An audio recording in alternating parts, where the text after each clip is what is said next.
Ampitombona aminao mandrakariva dia ry avako malala ny fahasoavan'i Jesosy Kristy tompontsika. Amen.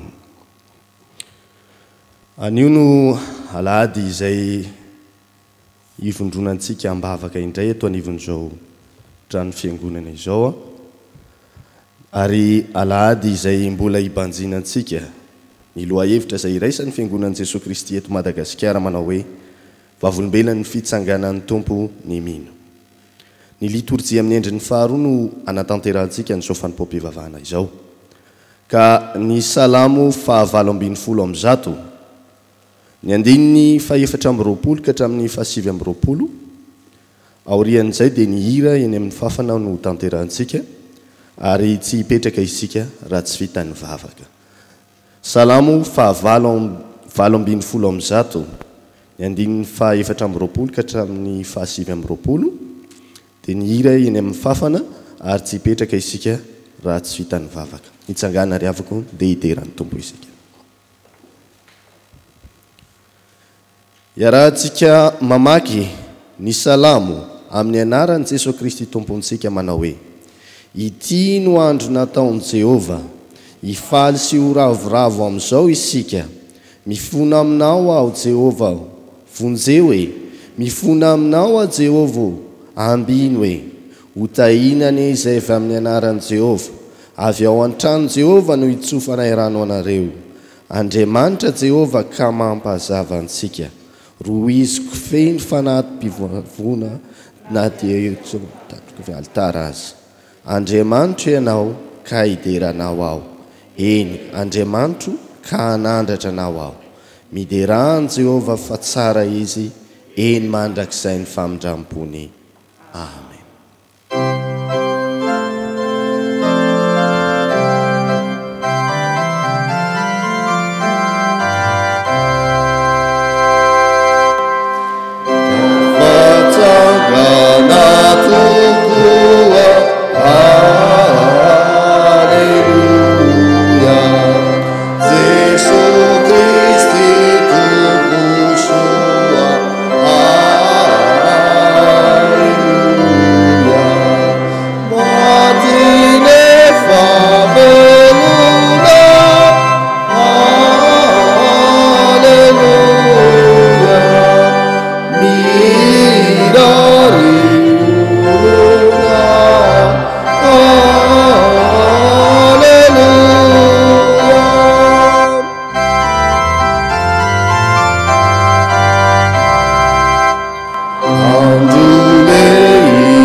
Vavaka isika. Ry Andriamanitra tompo tianay eo, Andriamanitra ray, Andriamanitra zanaka, Andriamanitra fanahy masina, Andriamanitra any amin'ny avo indrindra, kanefa mijery anay ety ambany masoandro. Andriamanitra miahy ny fiainanay isan'andro san'andro ary antony havelomanay. Zany no Andriamanitra derainay sy ankalazainay satria noho ny aminy no mahatoy izao anay. Ankehitriny izay dia misaotra anao fa afaka miombombavaka indray eto anivony izao trano izao ivavahadin'ny lanitra izao. Dia misaotra anao izay noho izany Andriamanitra. Fa fitiavan-dehibe tokoa izany satria ianao noho ny aminao no mahatonga anay ho eto. Koa ankehitriny izay Andriamanitra, raha natanteraka izao fanompoana masina izao eto anatrehanao, dia mino izay ny fanatrehanao. Mino izay ny famenonao anay amin'ny alalanao fanahy masina. Koa ny amin'izany indrindra Andriamanitra, noho izany fiasanao fanahy masina ao anatinay izany, no ahatsapanay fa eo anatrehanao tokoa izay dia diso. Koa mifony ao anatrehanao izay Andriamanitra. Manantona anao amin'ny fo mibebaka tokoa izahay satria manoloana ny fahatsaranao sy ny fitiavanao ary ny fahamasinanao dia tsy mendrika na dia ny anatrika anao akory azy izahay. Koa ny amin'izany fitiavanao izay nasehonao Andriamanitra tamin'ny fahasoavana nomenao anay dia noho ny amin'ny Jesosy Kristy dia indro izahay ankehitriny mandray izany famelan-keloka avy aminao izany.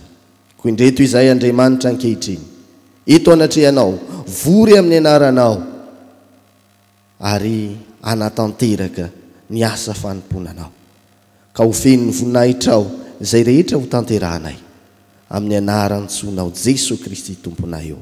Amen. Aoka hipetraka isika.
Sika rehetra kehitriny amaky sy andreny teny ato amin'ny sokatra masina izay fahitantsika eo amin'ny fahafanaranteo perikopantsika amin'ity alahady ity.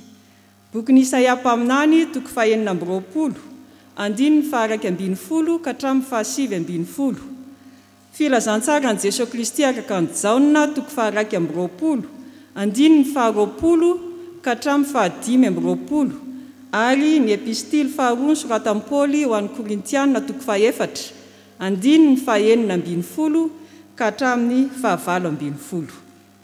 Melohan'ny amakitsika izany ry havana dia andesika rehetra iombona amin'ny alalan'izao vavaka izao.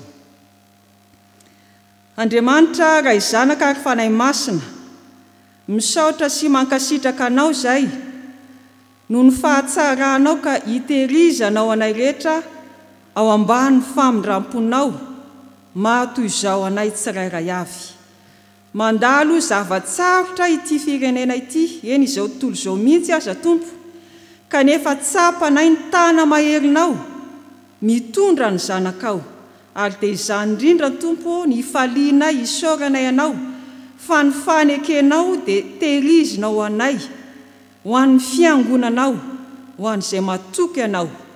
Ankehitriny izay Tompo eto amin'ity tempolinao masina ity miara-mivavaka, faly izay Tompo, eto amin'izao tempolinao masina izao satria nambaranao hoe eto ianao meno ny vavaka ataonay, eto ny tranonao Andriamanitra hijerenao ny zanakao, dia misaotra anao izay tompo fa mandany vola mikareny izay mikarakara manao izay mahatsara ity tranonao ity mba homendrika hanomezam-boninahitra ny anaranao ary dia izany indrindra ny faliana hoe hafa indrindra hafa loatra ny aty ny tempolinao masina mivavaka izay ny tokantrano miombona amin'ny fianakaviana sy amin'ny fomba isan-karazany kanefa tsapanay tompo fa ny eto an-tranonao dia miavaka ary izany ifalianay manana izao fotoana izao na dia vitsy ary izay tompo fantatra efa eto avoninay ianao ary mifanainao masina dia miasa aminay rehetra miasa amin'ny olona rehetra ka dia misaotra anao izay andreny teninao izay ankehitriny eno ny toro-teny ny afatrao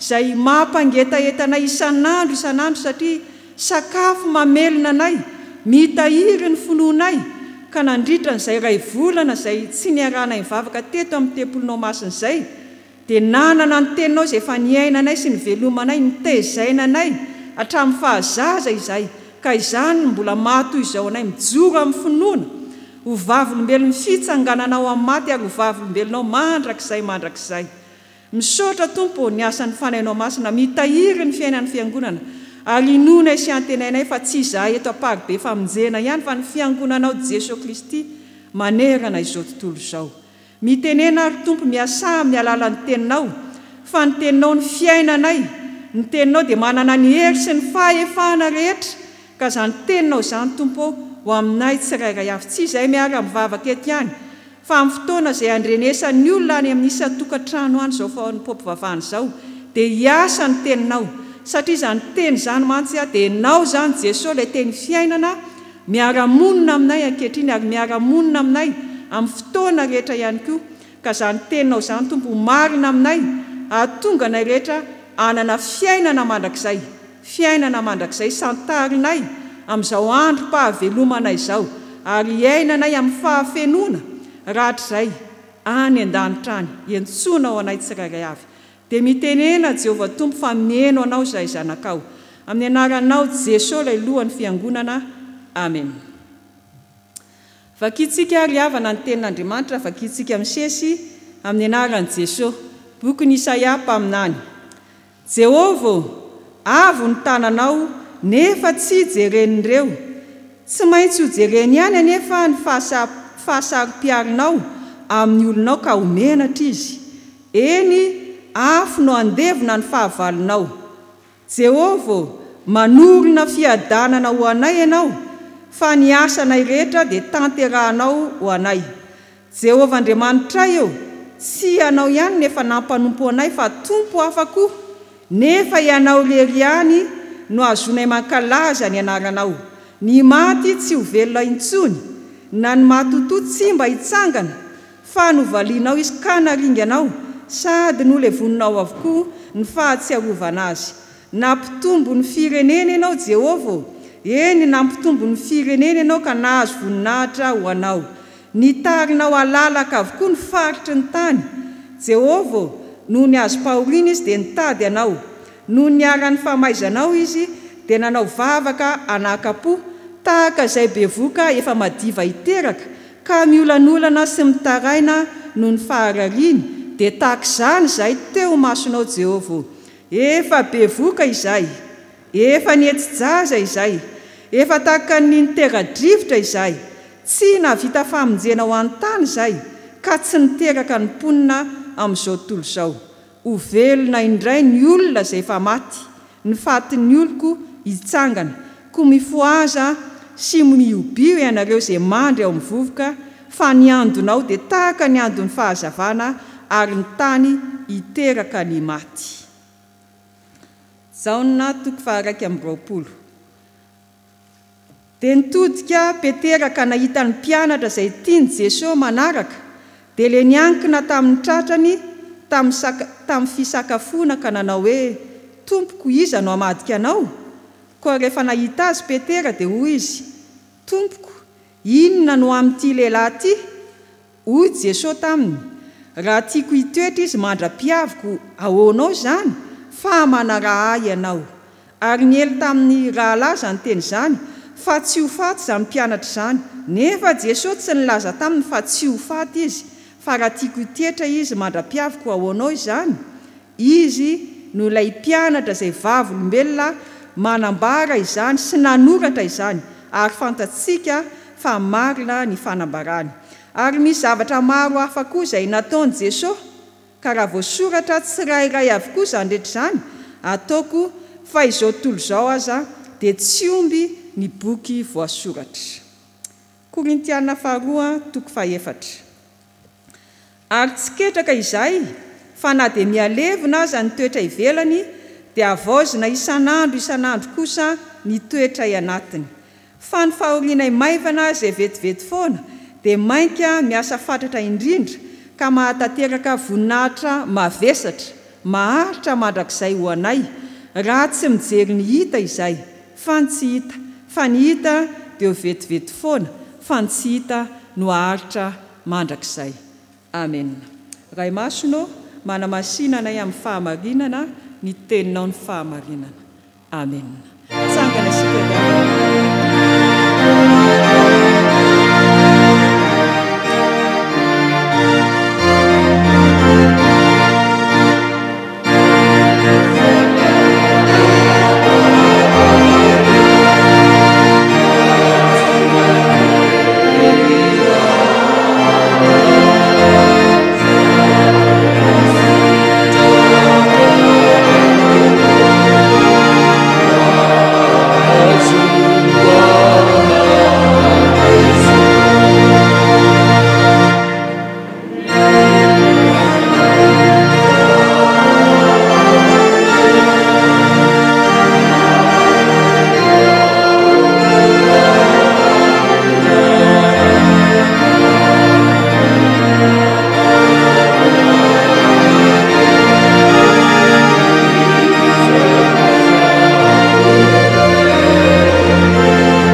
avana malalo amin'ny tompo mbola ho ampitomboina aminareo mandrakarivany ny fahasoavana sy ny fiadanana avy amin'Andriamanitra raintsika sy Jesosy Kristy tompo.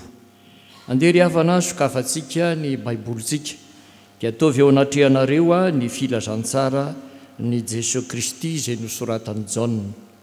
Jaona 2:20 ka ny 4:20 dia andeha isika hitsangana isika rehetra izao no hiara-maky izany teny izany rehefa hita. Jaona 2:20 ny 4:20. Amin'ny anaran'ny tompo, izy no ilay mpianatra izay vavolombelona nanambara izany sy nanoratra izany ary fantatsika fa marina ny fanambarany. Amen. Aoka hipetraka ianareo. Izany teny izany ry havana no teny akatsika hafatra sy fampaherizantsika amin'izao andro voalohany kamohanany fiangonana izao ka hiarahantsika rehetra toy izao miara-mivavaka.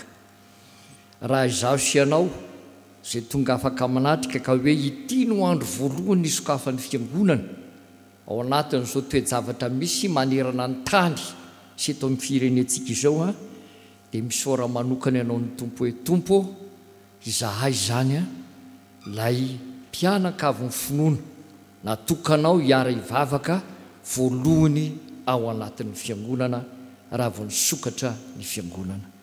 Tena misy antony lehibe io satria fantatritsika fa voafetra ny isan'ny olona mivavaka ao anatin'ny fiangonana ary zany famerana izany dia fitandrovana ny fahasalamantsika dia ny aintsika efa fantatritsika raha teo zany rehetra zany. Fa nanao fandaminana kosa ny fiangonana no hoe raha mbola voafetra lohatra eto dia aoka eo reto olona izay manana ndraikitra ao anatin'ny reo atao hoe andry ny fiangonana ireto no hiara iombona voalohany tahaka ny hoe fanehoana ara-pomba ara-dalàna eo nivon'ny fiangonana fa misokatra ny fiangonana amin'izao fotoana izao ary azo anaovana fiaraha-mivavaka mandritry ny fotoana samihafa fa voafetra fotsiny ny isan'ny olona miara-manatanteraka. Ka izany ry havana ny ilazana amintsika no hoe notsongaina aloha isika mba hiaraka iombom-bavaka satria isika rehetrareto le olona tompona ndraikitra voalohany ao anatin'ireny sampanasa sy asa voamera sy ny andraikitra miavaka sy manokana entina manentana sy mampiaina ny fiangonana zany atao hoe fiainana kristianina eto amin'ity fitandremana misy antsika izany. Zany no ela ry havana fa nisy tomana ansaintsika manaraka ihany koa dia izao. Ity andiny soratra masiny ity dia tafiditra ao anatin'ny teny farany izay nataon'ny Jaona ny amin'ny famaranana ny filazantsara ny Jesosy izay nosoratany. Io dia isany ao anatin'ny teny farany. Ny perikôpantsika moa ao anatiny ao, fa ity dia isany ao anatin'ny teny farany, ny 420 sy ny 520. Ao amin'ity 420 ity dia nilazana ny amin'izany atao hoe vavolombelona. Vavolombelona ny fitsanganan'ny tompo. Ary Jaona dia nanoratra an'izany, nametraka an'izany, ny tantarany amin'izany, ary nitaona ny olona mba hino izany fitsanganan'ny tompo izany. Zao nefa ny zahatra misy karazany 3 ny vavolombelona hita tao anatin'ny fitsanganan'i Jesosy Kristy tamaty. Ny vavolombelona voalohany dia nahita fa tsy nino an Jesosy avy any Nazareta ho Kristy na Mesia. Nahita fa tsy nino. Isan'izany zao ny miaramila, nafantatra izy, ninjera, nikody, ny vato sy ny sisa, nampalalai ny mpitondra fanjakana fa hoe tsangana tokoa le olona tao kanefa dia ireo tsy nino. Ary nitaona ny olona tsy ino mihitsy aza tamin'ny lainga samihafa izay nafafiny tety sy teroa. Ny faharoa dia nalala fa nijanona ho mpiainohaino fotsiny ihany. Misy zany dia nalala hoe tena nitsangana tokoa ny tompo fa tsy nanao ninino fa nijanona ny hainohaino fotsiny ny amin'ny hoe zany fahalalahany zany. Kanefa dia vavolombelona ihany koa izy fa tsy nandray andraikitra. Ary ny fahatelo dia ny hoe tonga mpianatra vavolombelona mihitsy izy. Tonga mpianatra vavolombelona mihitsy izy. Ary ity fahatelo ity no io nambaran'ny 420 mpianatra vavolombelona. Ary Jaona dia naneo sy nampahafantatra zay tokony ataon'ny mpianatra vavolombelona Kristy. Ary zay no afatra zay ho raisitsika satria zay mpianatra vavolombelona Kristy zay no tena atao hoe vavolombelona. Vavolombelona ny fitsanganan'ny tompo. Ary io ny fampitezantsika tao amin'ny sahan'ny FJKM mandritra ity volana aprily ity, namakivaky ary nandalo ny andro Paska. Ry havana malala, afatra anankitelo ihany koa no raisitsika ao anatin'izany satria voafaritra ao anatin'io andinin'io. Zany afatra anankitelo zany, ny voalohany dia hoe manambara mazava ny amin'ny Jesosy Kristy mba inony azy fa izy no zanak'Andriamanitra. Io dia amin'ny 420 tapany voalohany. Zay no ahitantsika azy. Ary izany no akatsika lesona aloha. Nandritra ny 3 taona ny asana Jesosy tetỳ ambany masoandro dia tsy mbola tena fantatry ny mpianatra, na dia somary etra nefa nanaitra ny mpianatra ihany aza hoe ity Jesosy miaraka amintsika avy any Nazareta ity dia mavita asa mahagaga, mavita famantarana samihafa fa mbola tsy tena hipetraka tao anatin'ny finoana tsara izy. Na dia efa nanambara aza i Petera solo tena mpianatra nanao hoe ianao ny Kristy zanak'Andriamanitra velona, dia mbola samy nahatsiaro ihany fa tsy nitoetra tamin'ny finoana. Nahoana moa rehefa tonga ny fanenjehana sy ny famonoana ny Jesosy Kristy dia samy natahotra avokoa, samy niafina, samy niery, samy tsy nijoro ho mpianatry ny tompo vavolombelona fa samy nangina. Fa rehefa nitsangana Jesosy, jereo tsara ny tantaran'ny Petera, ary zay ny anehoan'ny filazantsara sy ny tantarany momba amin'ny Petera. Rehefa nitsangana Jesosy, ilay Petera nanday intelo dia nanaiky intelo ary nijoro nitory amin'izay amin'ny fahasahiana fa iny Jesosy le avy any Nazareta zay nombonareo tamin'ny hazo fijaliana iny no Kristy.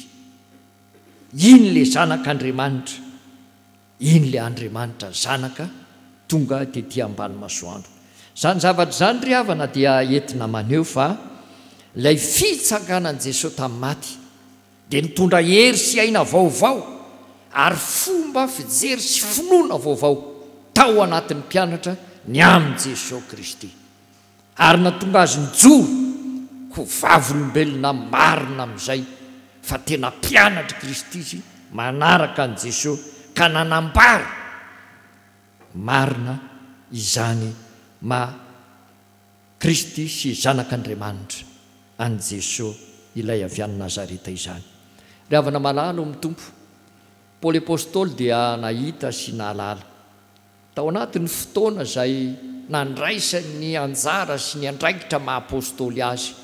Fantatritsika tsara ny tantaran'i Paoly fa Paoly ihany koa nahita an' Jesosy Kristy, ary ny fahitany an' Jesosy Kristy nanambarany ny tenany fa apôstôly izy, ary nahazo fanambarana avy amin'ny Tompo izy, ary tao anatin'ny fanambarana azo ny avy amin'ny Tompo satria tany amin'ny fiainana tany ambadika izao hitany maso izao koa izy dia nilazany ary nijoroany mihitsy fa ny olona manana any Kristy dia io ambariny amin'ny Korintiana 2:4-9-20 nasehon'ny Paoly fa ny olona mino an' Jesosy Kristy dia miaina amin'izao fiainana feno tebiteby sy ny karazan'izao, kanefa izao zany dia mbola fohy, zany dia mbola tsy lava, zany dia mbola maivana, fa ny voninahitra mavesa-danja maharitra mandrakizay ho an'izay mino kosa dia io no raisiny, ary io ny tonga fananany ka hijoroany anana-tsery entiny manatanteraka ny asan'Andriamanitra ka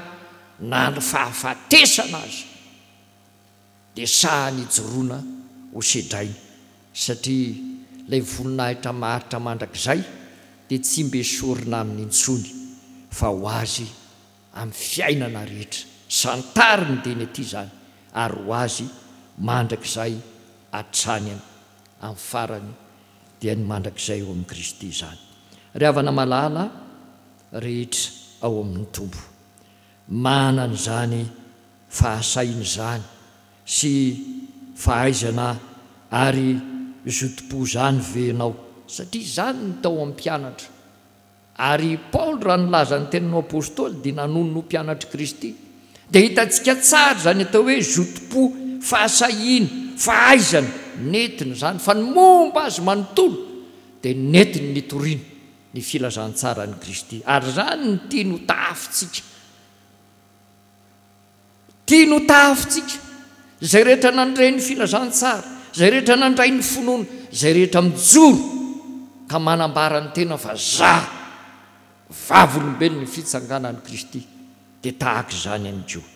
Ary mihoatra noho izany sika ry havana, mihoatra noho ry Paoly, mihoatra noho ry Jaona, marina fa nahita sy nanatry tavan'ny Tompo reny, fa mihoatra noho izany raha Jesosy Kristy no anontaniana. Jesosy dia niteny mihitsy hoe sambatra kosa izay tsy nahita kanefa nino, sambatra izay tsy nahita kanefa nino. Za sy ianao zany, isika tsy nahita kanefa mino isika, ary ity ny tombony anankiray, mino isika satria mihoatra noho ny fahalalan'ireny olona ireny taloha ireny, ny fahalalany an'i Kristy, ny fahalalantsika an'i Kristy amin'izao fotoana izao. Raha namakivaky ny herinandro masina iny dia tao ny ilazana tamintsika izany atao hoe inona moa ny antom-pieretan'i Kristy tao Getsemane, dia hita tao anatin'izany hoe ay ty Getsemane tya dia anarana mifamatotra amin'ny fiainana dia ny fiainan'i Kristy eo amin'ny fanatanterahana ny famonjena, fa miazana oliva ho lasa menaka. Ay ny ainy Jesosy Kristy koa ny fiazana tao ho lasa fahasoavana ho an'izay rehetra mino azy. Ny toeran'i Jesosy Kristy tao Getsemane zany dia ho fiazana tahaka ny famiazana oliva zay ety mamonjy ny olona ka andraisan'ny olona ny fitahiny. Iza ny nalala moa fa Jesosy Kristy nombona teo amin'ny hazo fijaliana ka olona naona.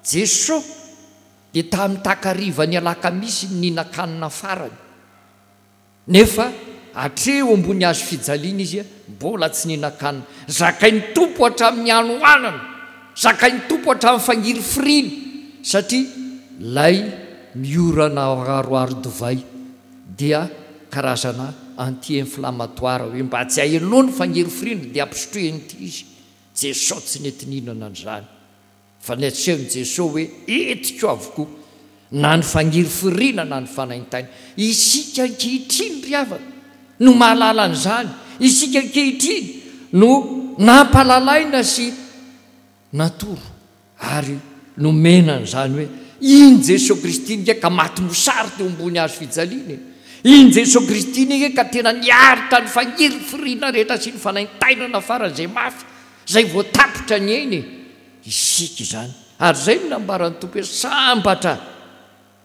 zay tsy nahita nefa neno satria mitomby ihany koa ny fahalalantsika zay nieretan'ny tompo sy ny famonjeny no ny asan'ny fanahy masina ao anatintsika ny faharoa ry havana dia hoe mampianatra ny momba ny Jesosy Kristy mihitsy mba handraisany olona hafa azy ho tompo sy Andriamanitra zany koa zany le hoe vavolombelona ao anatin'izany dia hoe mampianatra ny momba ny Jesosy Kristy mba handraisan'ny olona azy ho tompo sy Andriamanitra zay zany no fijoroana zay no mahavavolombelona ary hitantsika io eo amin'ny 420 ny tapany faharoa ny tapany faharoa ary ny fomba ilazany jonan'izany dia hoe nanoratra lay nanoratra zany lay nanoratra dia ety miteny hoe mampianatra mampita fahalalana sy mametraka zay tokony ho tsaroan'ny olona sy ho fantatry ny olona ny momba n'izany Jesosy Kristy zany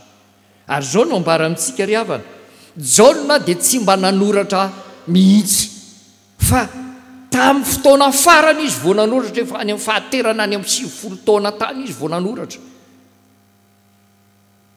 zany hoe efa ho tapitra ny taonjato voalohany siditra amin'ny taonjato faharoa zay vao nanoratra Jaona efa vita ny fahitan'ny apokalipsy sy ny karazany vao nanoratra izy inona no antony mba hametraka fampianarana mitombona tsara ary maharesy lahatra sy marina inony ny olona tokoa fa iny Jesosy avy any Nazareta iny no Kristy iny lay zanak'Andriamanitra iny no tompo iny no Andriamanitra zay le fanehoany nanoratra satria tsy mba nanoratra Jaona raha tsy efa nahita lay zavatra tiany tompo ambaraminy ny lazana an'le hoe izy koa dia nanaraka an Jesosy tao aoriana tao zay nanaitra amin'ny Petera hoe ahoana ny momba ny orangahy io dia Jesosy nanao hoe ahoana ao inona raha tiako mbola hitoetra izy dia niely tamin'ny olona ny hoe tsy ho fatony zany io olona io mandra-pahatonga ny fahataperany zao tontolo zao kanefa tsy zay izy fa hoe rehefa aseho Jesosy Kristy azy ny boky ny apokalipsy io resahany io dia ho tonga amin'izay ny fandehanany mody ary tao aorianan'izay izy nanoratra ny filazantsara zay nosoratany ny epistily voasoratra ny apokalipsy voasoratra vao nanoratra ny filazantsara i Jaona dia ty eto am-pilatanantsika ity nametraka tsara zany hoe tokony finoana ny Jesosy Kristy ilay avy any Nazareta io no tompo io no Andriamanitra izy ary hitantsika tsara fa miavaka amin'ny filazantsara telo voalohany zany filazantsara ny Jaona zany satria ao anatin'ny filazantsara zay nosoratany Jaona no mampibaribary ny mahandriamanitra ny Jesosy vao manomboka ny toko voalohany sy ny andininy voalohany ary manaraka dia filazana hoe ary tamin'ny voalohany ny teny ary ny teny tao amin'Andriamanitra ary ny teny dia Andriamanitra ao amin'ny filazantsara ny Jaona ny ahitantsika ny hoe izaho sy ny ray dia iray ihany zay nahita dia efa nahita ny ray koa zany fampianarany Jaona zany zany tenin'ny Jaona zany zany soratra napetraka Jaona zany dia teny nalaoko ny vavany Jesosy Kristy entina naporofona fa Andriamanitra tokony ivavahana tompony tompo mpanjaka ny mpanjaka tokoa ty Jesosy avy any Nazareta ity zany ry havana lay fampianarana ny momba ny Jesosy zay ataon'ny vavolombelona marina amin'ny filazana azy ho tompo sy Andriamanitra ao anatin'izany fanarahana azy zany ary ao anatin'ny filazantsara ny Jaona ihany no ahitantsika ihany koa ny Tomasy izay nanambarana zany ka nanao teny izay azo lazaina fa fijoroana vavolombelona fanekem-pinoana hoe tompoko sy Andriamanitro. Ry havana malalo amin'ny tompo, zany no atao hoe fijoroana vavolombelona ny tsanganan'ny tompo, satria maneho miariary ny mahatompo sy ny mahandriamanitra any Jesosy. Ary io ry kristianina malala, mpianakavy ny finoana eto amin'ity fitandremana amparibe famonjeny ity, ny sitomana ny saitsika heritreritra lalina ary heritreritra mandrakariva ny amin'ny fandraisana sy fampitomboana ny fahalalantsika an'Andriamanitra, satria mampianatra atsika ny tenin'Andriamanitra, mampianatra atsika ny fahafahantsika miombinaina amin'ny virahana mivavaka, mihaino ny toroteny, mihaino ny famelabelaran-kevitra, mihaino ny fampianarana samihafa, manatanteraka ny fiofanana, ny fianarana samihafa rehetrarehetra izay ataony ny fiangonana hitezana sy hanabeazam-bo ny tenin'Andriamanitra dia ny finoana anantsika mba ho mpianatro ny tompo tokoa isika, mpianatra vavolombelona tahaka ny Jaona izay afaka nanambara marina ny momba any Jesosy Kristy fa tompo sy Andriamanitra izy. Ny fahatelo ry havana sady farany amin'izay afatra tiany Jaona apetraka ao anatin'ity farateny na teny farany ity dia izao: ekeny mino fa marina ny fanambarana sady mitombona ny fampianarana. Ekena fa marina ny fanambarana sady mitombona ny fampianarana. Afatra arak'izay voalaza teo dia afatra ho an'ny mino ity, ary izao teny faran'izao dia natao ho famantsiana ho lalindalina kokoa izay rehetra nambara tany aloha rehetrarehetra tany. Hoy izy ao amin'ny andininy fa 420 ny tapany fahatelo farany hoe fantatsika fa marina ny fanambarany. Fantatsika fa marina ny fanambarany.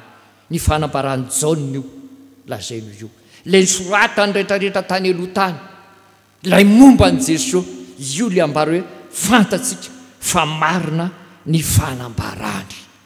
Zay ndray havana no ilazana amintsika hoe eto dia misy zavatra anankiroa izay tsara apetraka tsara ho azontsika, dia ny filazana hoe marina ve ny fanambarany ho amin'ny zavatra samihafa, satria be dia be amin'izao fotoan'izao, indrindrindrindra raha mijery ny televizion tsika ao anatin'ity arety mandoza manerana ny tany ity, dia be dia be ny zavatra fafy ao anatiny ao, be dia be ny zavatra soratana ao anatiny ao, be dia be ny zavatra azavaina sy toriana ao anatiny ao. Marina ve zany fanambarany zany? Satria ampifamatipatoriny olona karazana faminaniana samihafa ireny, ary zany hitaomany olona hoe aty aminay ny tena misy an'ilay izy, aty aminay ny tena izao, aty ny tena misy an'i Kristy, Kristy ny tenako, sy ny sisy sy ny sisy. Efa hitanareo zany ary fantatrareo fa mamerindesona fotsiny. Ry havako malalo amin'ny tompo, marina ve ny fanambarany?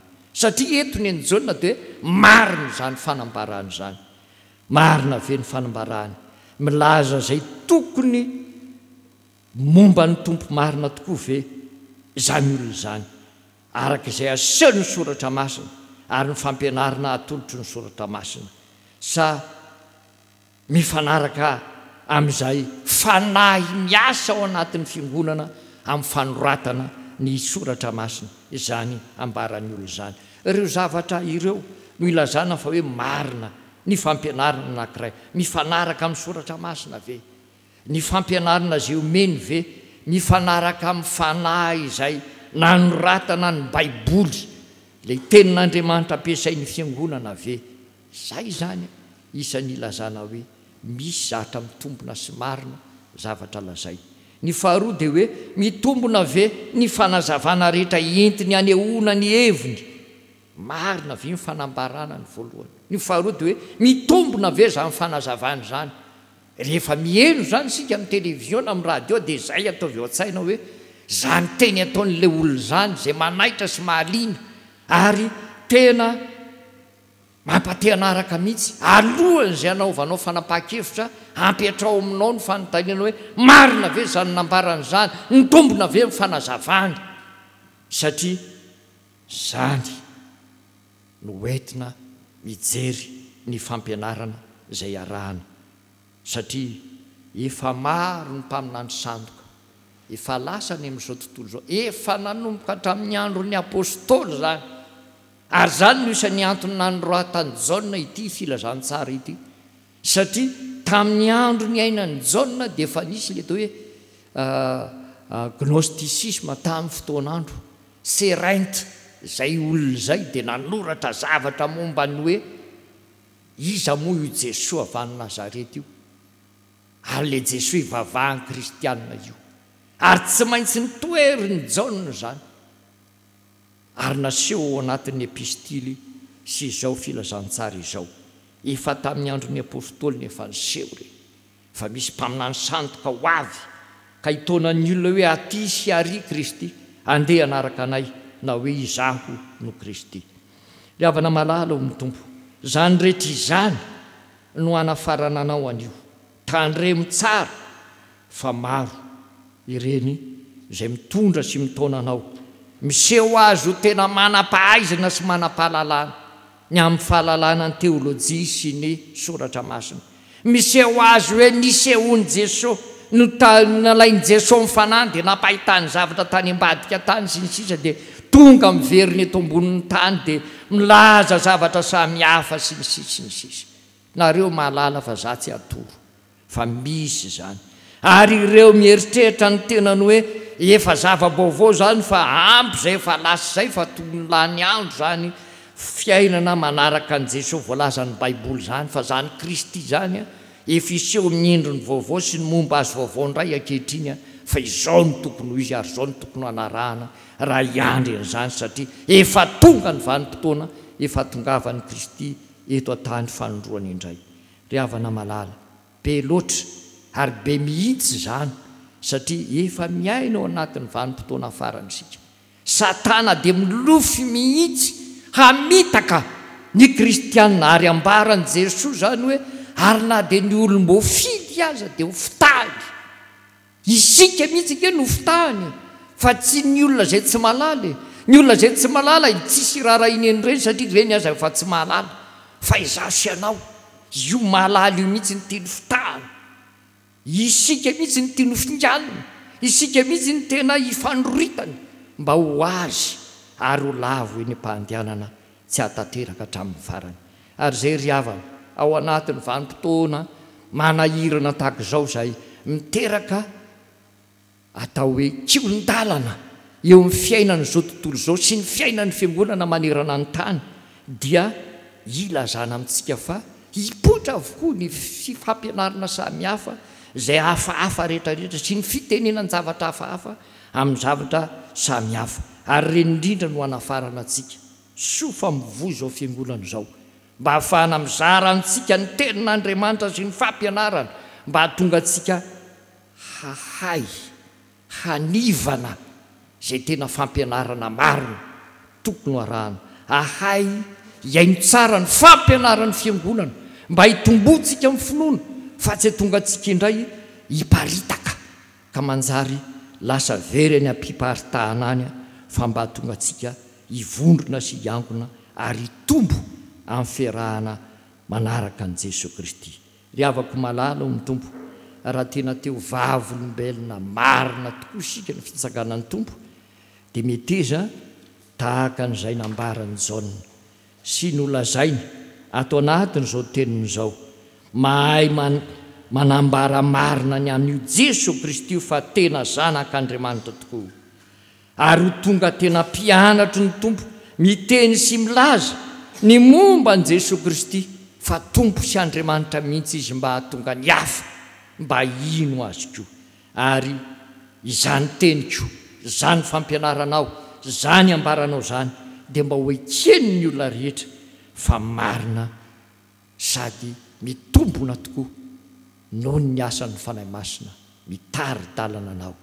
hanataterahanao zany sy hitenenanao n'izany ary zay le ambaran'ny tompo hoe aza matahotra ianareo fa my fotoana izay hiatrehanareo ny ady sarotra dia ny fanahin'ny mpananatra no ao anatinareo ka hiasa hitenenanareo zay tokony ambarinareo eo anatrehan'izany rehetra izany ho an'Andriamanitra iry ihany ane ny voninahitra. Amen.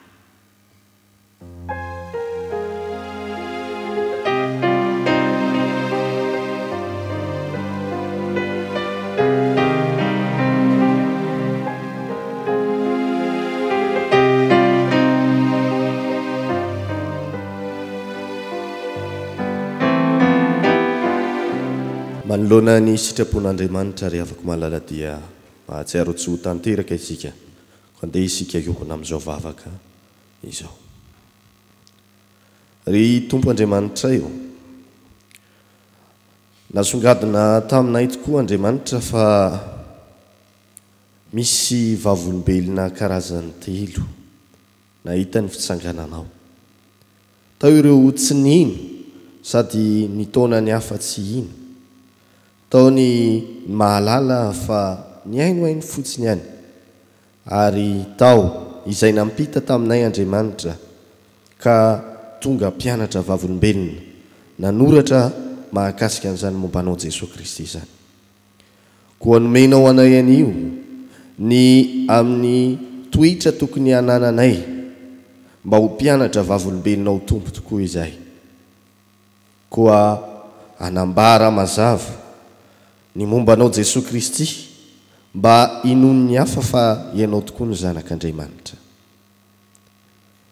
Manambara ihany koa fa ianao dia marina ny mombanao ary mitombona tsara ny fitantarana ny mombanao ary tokony ho ampitaina sy ampianarina izany mba handraisan'ny olona Andriamanitra fa ianao Jesosy Kristy tokoa ny tompo sy mpamonjy anay.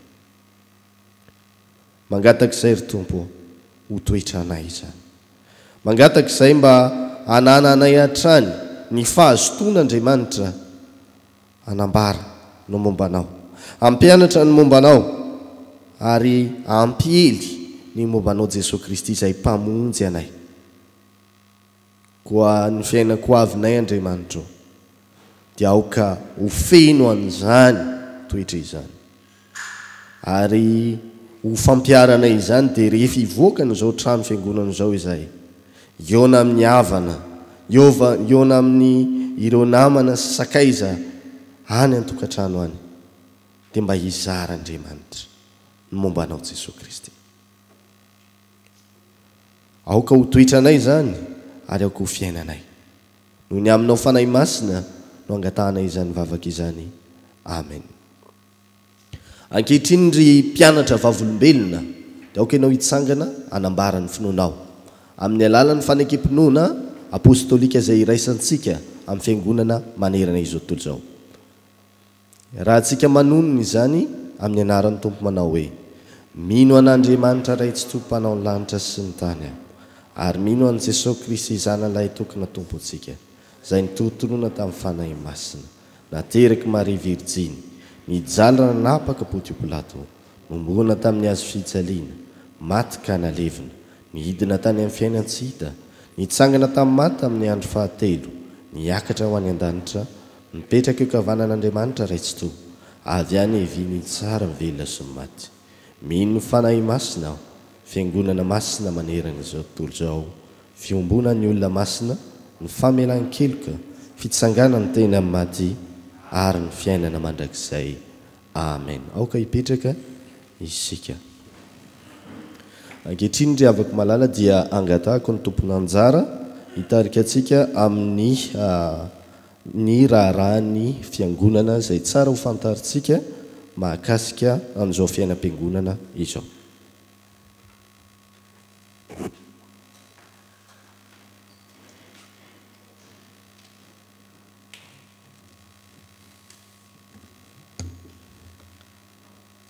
Fa ianareo izay nifikitra tamin'i Jehovah Andriamanitra reo kosa dia samy velona avokoa izao anio izao.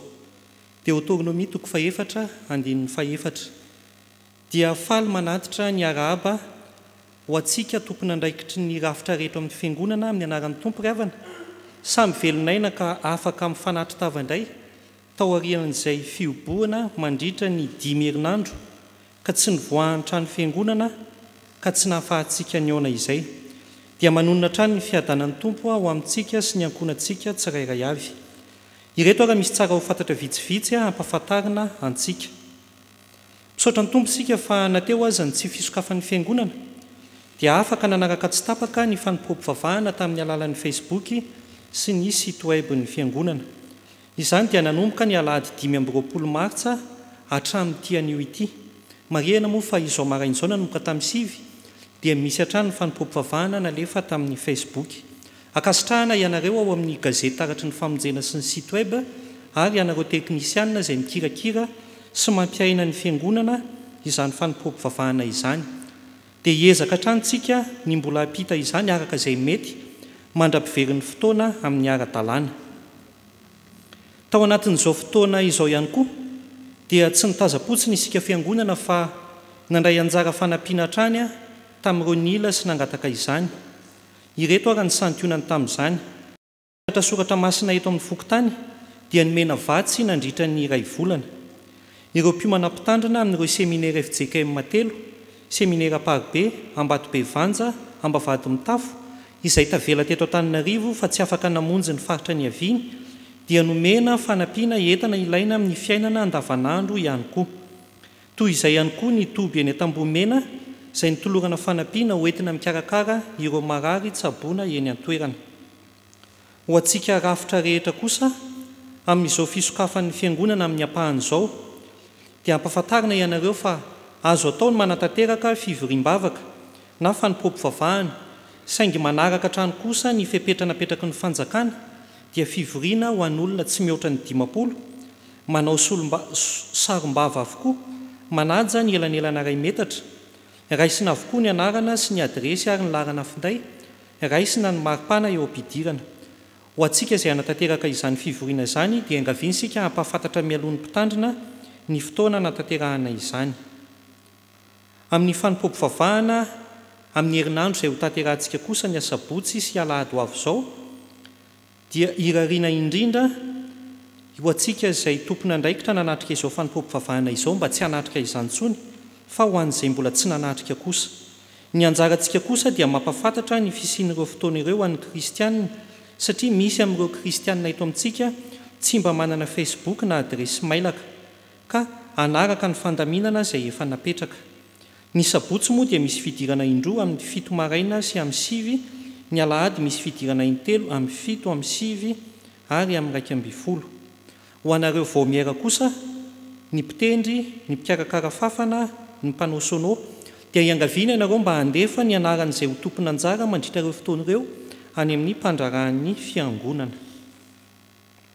Ao aorian'ny fanompoam-pivavahana kosa rehefa mirava eto isika dia aoka tonga dia hody avy hatrany fa tsy mbola hijanona eo an-tokontany-piangonana. Ireto kosa misy filazaman-jo voaray. Ho an'ny mpitandrina mivady sy ny fiangonana FJKM Parabe famonjena ny voamiaran'ny aim-panany atoko-pihira sy ny famonjena. Amin'ny finoana sy fanantenana ny fitsanganan'ny tena maty no ampandrenesana ianareo fa Rakotomanga Fidy Arlanto dia natsony ny ray hody any aminy tamin'ny zoma 20 Martsa rehefa ny vahiny 13 taona teto antany. Hoy ny ray tapo aminy raha faralahy 5 Livaronono sy Bakoly mivady zanaka manjafiny ary ny mpiray tapo aminy. Ny fandevenana dia efa totosa tamin'ny alatsinainy 13 Marsa lasa teo. Ho an'ny mpitandrina mivady sy ny fiangonana FJKM Parabe famonjena. Amin'ny finoana sy fanantenana ny fitsanganan'ny tena maty no ampandrenesana ianareo fa ny malalanay raha maharo arsoa bien-aimé-lo olona dia nodimandry ny asabotsy 20 Marsa rehefa ny vahiny 120 taona teto antany. Hoy ny zanany Razafitsalama Idisy Priska mianadahavy. Ny fandevenana dia efa totosa tamin'ny alahady 17 Martsa lasa teo. Ny fianakaviana dia namela fararakitra 2 alina ariary. Ho an'ny mpitandrina mivady sy ny fiangonana FJKM Parabe famonjena ny rindra fanatanjahantena sy fialam-boly. Amin'ny finoana sy fanantenana ny fitsanganan'ny tena maty no ampandrenesana ianareo fa ny ava-malalanay raha zaka manana maefa arsoa ny irina dia natsony ray hody any aminy ny alarobia 2 Aprily rehefa ny vahiny 17 taona teto antany. Hoy ny vadiny Rambelo manana José Louis Royal ny zanany Andrembely Daniel Mikael sy Nandrianina Mianadahavy. Ny fandevenana dia efa totosa tamin'ny zoma 3 aprily lasa teo. Ny fianakaviana dia namela fararakitra rahetsy ariary ho an'ny mpitandrina amin'ny vady sy ny fiangonana. Amin'ny finoana fitsanganany tena maty no ampandrenaisana anareo fa ny malalanay Ravoajanahary Monique Juliette dia natsonony ray ody any aminy rehefa ny vahiny 420 taona teto tany tamin'ny Alarobia lasa teo. Hoy ny ray tapo aminy Ravoajanahary Saondra sy ny zanany Mianadahavy. Ny fandevenana dia totosa omaly Sabotsy 20 aprily. Mariana riavana fa ny famangina ireo fianakaviana ny donany manjoro eo dia efa totosa avokoa. Dia ho an'Andriamanitra rery ny voninahitra. Amen.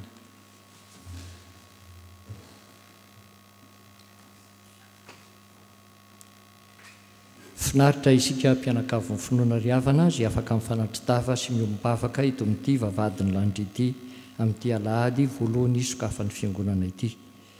Andeha isika riavana mba hifampiarahaba satria fotoana ely izay tsy ny fankahitana dia ataontsika tahaka ny fotoan-dehibe iray ity fotoana ity ka hifampiarahaba-ntsika. Toy izao ny fifampiarahaba-ntsika ny tenin'ny soratra masina izay nambarany apôstôly Paoly haitsika tsinjery hoe fa ny fahasoavan'Andriamanitra no nato izao zay zany ny fampiarahaba-ntsika.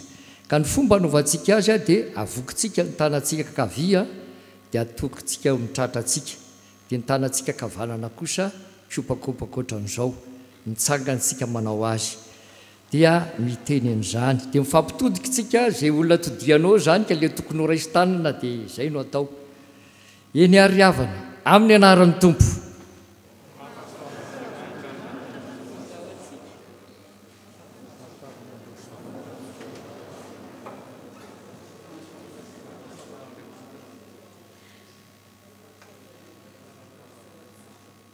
Ho faranantsika zany ilaza aminareo dia ianareo kosa milaza ny hoe antsika fa tsy hoe ianao. Fa ny fahasoavan'Andriamanitra no mato izao anareo. Fa ny fahasoavan'Andriamanitra no mato izao antsika. Amen. Afaka mipetraka isika riavana. Isaorantsika Andriamanitra riavana no ny valim-bavaka satria azo lazaina fa valim-bavaka izao fotoana ahafahantsika manatanteraka fanompoam-pivavahana tia ampiangonana tahaka izao. Isika rehetra izay nanaiky ny fandaminana dia isaorana sy akasitrahana ihany koa satria zava-dehibe amin'ny fiainan'ny fiangonana ny fanaikena fandaminana satria mbola anatin'ny fotoana sarotra isika izao ka tsy maintsy mandrindra tsara n'izany. Ny fahatelo dia isaorana isika izay rehetra nandray anjara tamin'ny Facebook satria hita fa raha nanomboka nandefa momba ny fifampahirezana sy ny fampianarana tamin'ny Facebook zahay dia betsaka ny nanatanteraka taty aoriana sy nanohy an'izany ary nampitombo an'izany. Fa dia hita tokoa fa misy fiombonana sy firaisan-kiny isika na dia hoe tsy mifankahita sy tsy mifanatri-tava mifanatrika mivantana aza fa noho ny fahaisantsika mampiasa sy ny fananantsika ireny ary efa fifandraisantsika ao anatin'izany dia azo ny tanterahana tsara ihany satria mahafinaritra ny mifankahita ao anatin'ireny ka hoe mbola hita hoe salama tsy marofo ilay olona anankiray sy ny hoe eno fa drodroka mihitsy raha anina ria dia zavatra somary manahirana sady mampalahelo.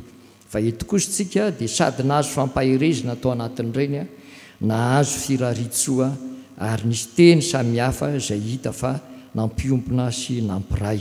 Ny hafatray dia hoe tehirizo fa mahafinaritra ary tohizo fa tena mampandrofo antsika ireny mandritry ny fotoana izay hahafahantsika miara-mivavaka miaraka amin'izay. Eny fa na dia vita azy zany dia tohizo hatrany satria ilayntsika mandrakariva ireny. Manarak'izay dia niangavy antsika izay manatrika n'izao fotoana izao koa mba hifampitaiza amin'ny namantsika izay tsy afaka manatrika an'izao mba tsy homonomonina fa anaiky tsara ny fandaminana ny amin'ny fanompoam-pivavahana tanterahantsika. Dia manentana antsika araka ny nambarany sekretera teo tsika sampanasa sy asa komity sy vomera maharitra dia mba anatanteraka ny fampovavahana isan'andro arak'izay azo atao ary aoka ifampilaza sy fampiantso ary manentana ihany koa fa indraindray latsaky ny 50 isa ny sampana dia afaka mba mandeha koa ny havana sy ny tapaka sy namana mba miaraka mivavaka ihany koa amin'ny sampana. Manarak'izay zany dia tsarovy mandrakariva ny tondram-bavaka ny fiangonana ny firenena ary isika FJKM indrindrindrindra ary tsarovy fa isika FJKM dia malaza isika ary mahafinaritra zany fampanaraka fandaminana ka dia iaina amin'ny fiadanana sy amin'ny fandripahalemana ny isika ao anatin' zany fiarahantsika miaina amin'ny fandaminana zay tanterahan'ny fiangonana sy ny fanjakana izany. Ny farany moa dia momba ny fanompovavahana zay tanterahana amin'ny hoavy izao. Io zany dia efa misy fandaminana nomena, misy ny asabotsy dia misy ny alahady, samy misy fandraisana daholo reo androany misy fandraisana amin'ny sabotsy, misy fandraisana amin'ny alahady, misy fandraisana. Sabotsy fampovavahana 2, lahady fampovavahana 3 ary dia ao amin'ilay amin'ny 12 ora dia ilazana fa misy ny fianarana katekômena. Dia amin'ny fampovavahana rehetra zay atao dia tsarovy fa rehefa atao aty am-piangonana dia tokony isy fanatitra zay atanterahana. Ka ao anatin'izay zany dia heverinareo ny momba ny sampana sy ny sampanasa ary ny asa dia mba hevery koa ny fiangonana amin'ny fanatanterahana izany fanatitra izany. Dia toy izay ny fanampanazavana omenantsika efa mandeha ihany zany any amin'ny seraserany ary any amin'ny fanentanana zay ataon'ny boro-piangonana alefa any amintsika any fa isika kosa zany dia manaiky ny fandaminana arak'izay tokony azo atao satria mbola misy fepetra maro zay manaraka ny fahafahana mamoa ny fiangonana ary dia manajan'izany sika ary sika ny tokony voalohany hanajan'izany amin'ny mahafiangonana vavolombelona antsika. Ho an'Andriamanitra rianany ny voninahitra. Amen.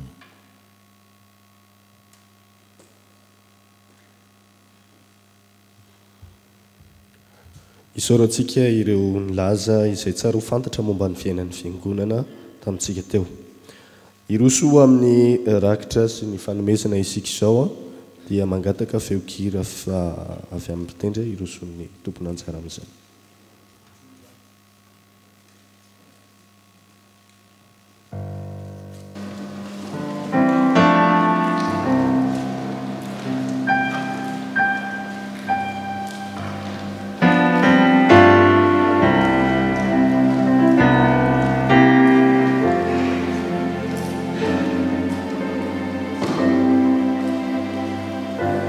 Ny hira ho tanterantsika mandritra an'izany rakitra izany dia ny hira faharaiky amin'ny 70 amin'ny 100.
Silai tau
mivavaka isika riavana. Isaoranay ianao ry Andriamanitra totoa fa Andriamanitra ty dia tianay tokoa ary renao andapany fahamasinanao tokoa ny toloky sy ny fitarainanay ka tonga ankehitriny fotoana izay afahanay miara-miombavaka eto amin'ity vavahadiny lanitra ity isokatra ny fiangonana mba ahafahana manatanteraka izao fanompoana masina izao eto amin'izao toerana efa voaomana ho fanatanterahany mpianakavy ny finoana ny fivavahana eo aminy mivavaka manao izay ho an'ny fiangonana ho andreo mpitondra fiangonana tsy hakanavaka ho ampitory filazantsara rehetra mba samy hatanteraka izay adidy sy andraikitra napetraka ao ihany soroany indrindra ao anatin'izao vanim-potoana sarotra izao ho fampahirizana ny menoka tsy ho vandy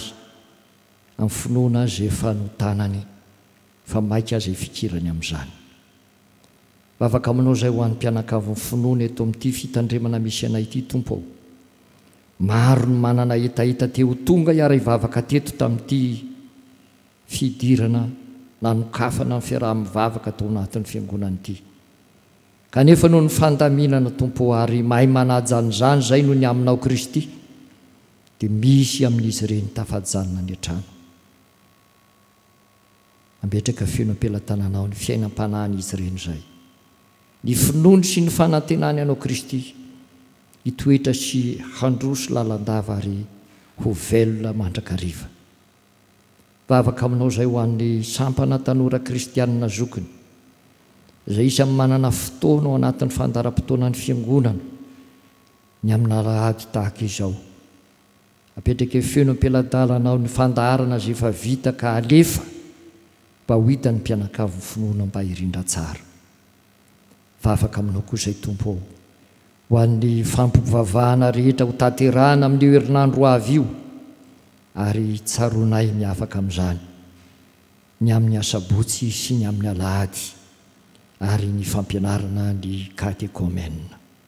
Mametraka izany eo am-pelatananao zany satria izany ny fanamafisana ny fanatanterahana ny fiantanana amin'izany fiombonana sy firaisana aminao Kristy amin'ny alalan'ny vavaka sy ny fampianarana ary ny adidy sy ny andraikitra ny asanao izay tanterahana. Apetraka feno am-pelatananao ity firenena ity Tompo, manomboka hatrany mitondra fanjakana izay mitarika sy manatanteraka ny asa ny vahoakanao, ny filoham-pirenena sy ireo mpiara-miasa amin'ny rehetra, hatrany amin'ny fokotany izay any amin'ny fototra, dia ianao Tompo ny asa ampahery azy ireny ary hanome azy fahendrena tsara mba ahafaha mamita araka izay tokony ho izy ny andraikitra izay napetraka ao iantsoroany amin'ny fitsimbinana ny vahoakanao. Vavaka aminao izay Tompo ho an'ireo mpitsabo izay miezaka mafy ny lofo tokoa amin'ny fanatanterahana amin'ny atsakany sy ny andavana ny zavatra rehetra atao fiarovana ny ain'ny olona ny amin'ity fianaky ny aretina koronavirus ity.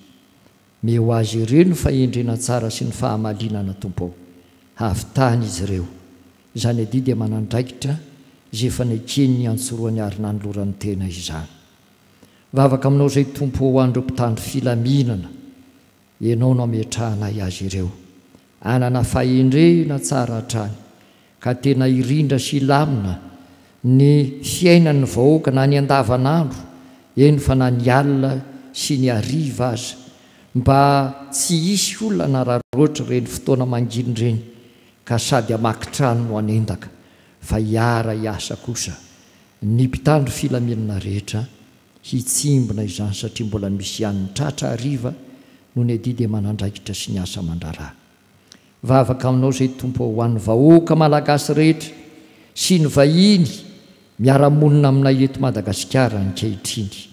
Apetraka feno am-pelatananao ny fiainan'izy ireo ary indrindra tsaroana amin'izany ny fiahiana azy eo amin'ny lafiny maro, ny fahasalamana, ny sakafo sy izay hohanina rotafiana ary ianao hiaro azy mba tsy ho tratra ity aretin-dratsy ity ary na izay tratra aza dia mba ho sitrana soamantsara.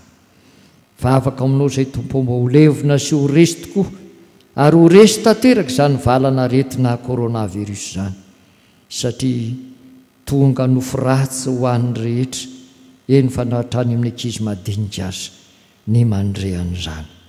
Vavaka aminao izay Tompo ho an'ny sahirana, ho an'ireo marary, ho an'ireo manamanjoa mba hita vahaolana amin'ny fiainany, mba ho sitrana soamantsara ary hita fiononana sy fahirizana eo amin'izay miatra taminy. Apetraka eo am-pelatananao Tompo ireo manana ataka manokana misy an'izany izay rehetra tonga eto ary na dia izay tsy afaka aza fa any tokantrano any, Andriamanitra ny lavitra sy ny akaikinao mahare ny fitalaonay tsirairay avy.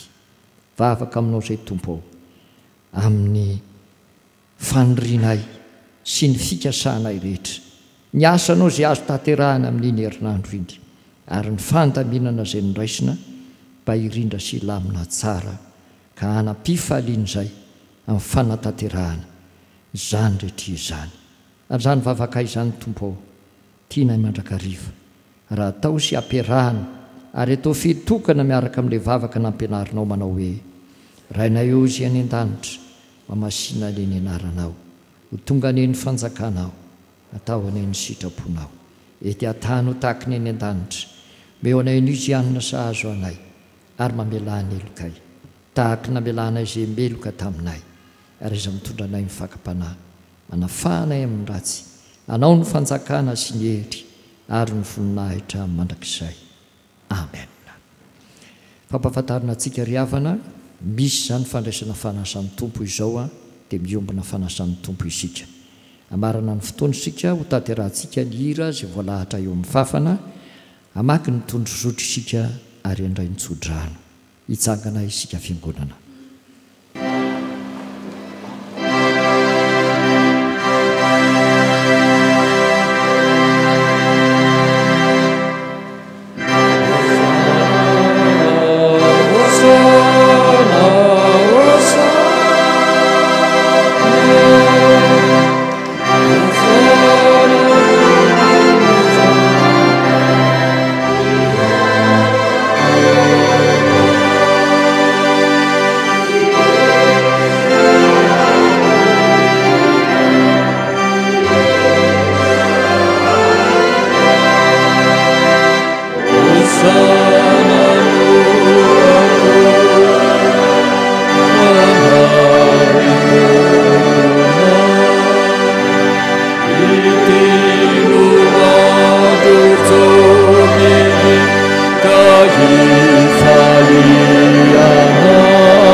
Amin'ny anaran'ny tompo fiasan'ny vavaky ny marina dia mahery indrindra ka amin'ny zavatra rehetra dia asehoany ny tenanareo ho fianarana ny asa tsara ko amin'izany aoko tanteraka ianareo toy ny fahatanterahany rainareo izay any an-danitra.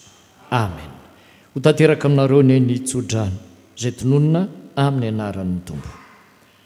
Andriamanitra ny fahasoavana rehetra izay efa niantso anareo any amin'ny voninahiny mandrakizay amin'ny Kristy rehefa niaritra fahoriana vetivety ianareo dia izy no hatanteraka sy ampiorina ary ampitoetra anareo. Amen.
Aokipetraka ny fiangonana ary manova vavaka mangina ao am-ponareo.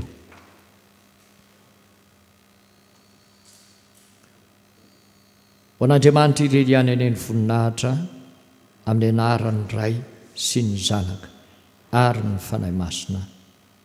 Amen.